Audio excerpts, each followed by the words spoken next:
All right, so let's do this test review. Let's go over these terms and let's see how that goes. And so that maybe you make sure you know these terms very well.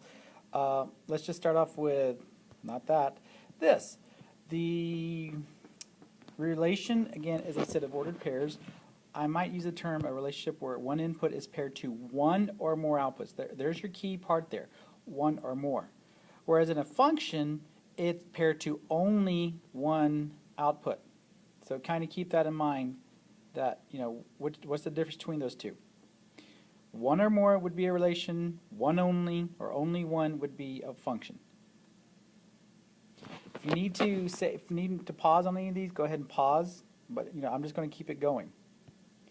Okay, so domain is a set of x values. I could also say the set of input values, the set of independent values. The range is a set of y values, the dependent output values.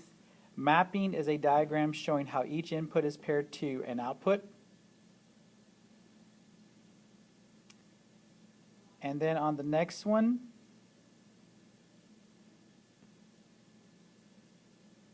dang nab.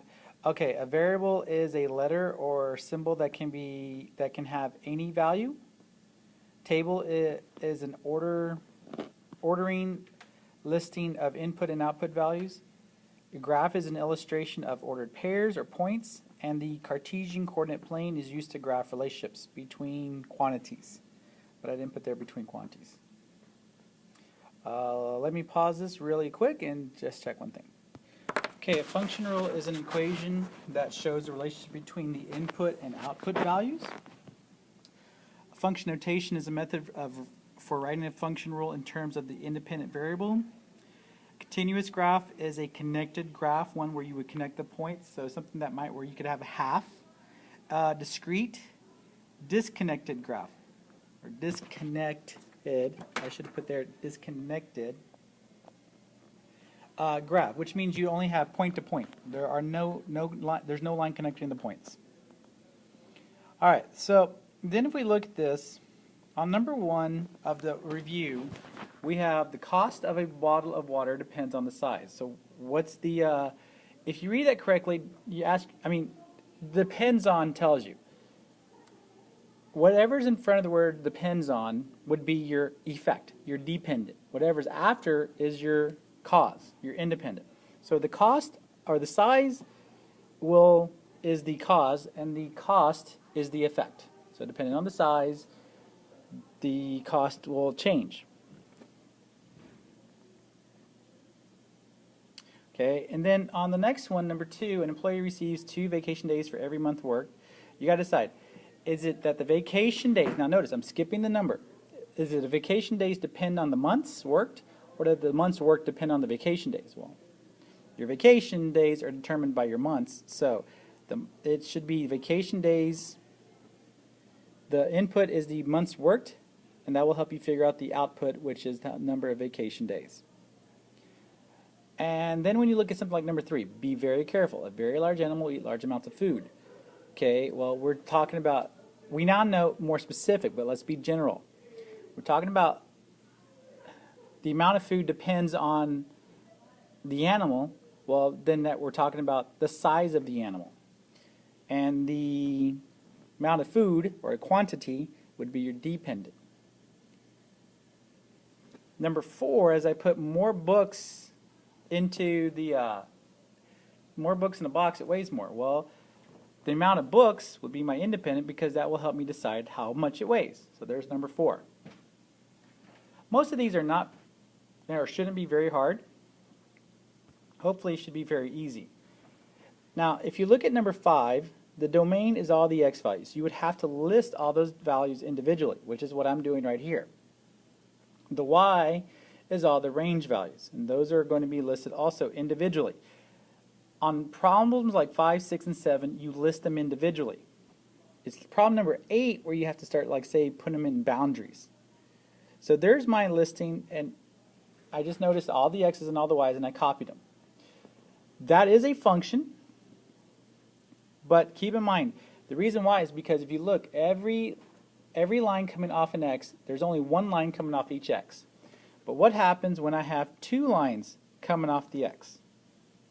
Here's an example where I have two lines coming off nx. That means that's an example of not a function. Or if I were to ask is it a function or not, you would say no.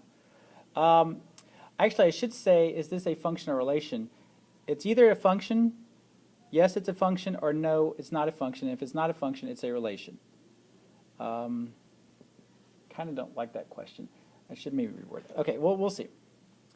And then number 6, again, same thing. You're going to list all your domains. Notice there I'm not writing, even though the -5 repeats, I didn't write it a second time. That's fine. You don't have to write it a second time. Is this a function? No, because the x repeated. So technically it's just a relation.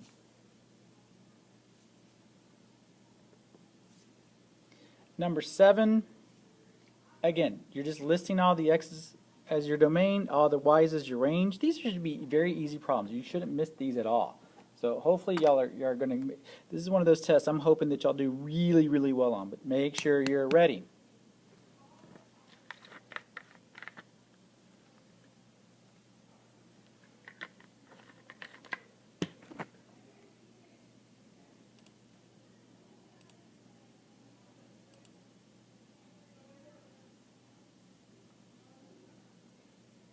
Okay, number 8. Now here's where you got to be careful.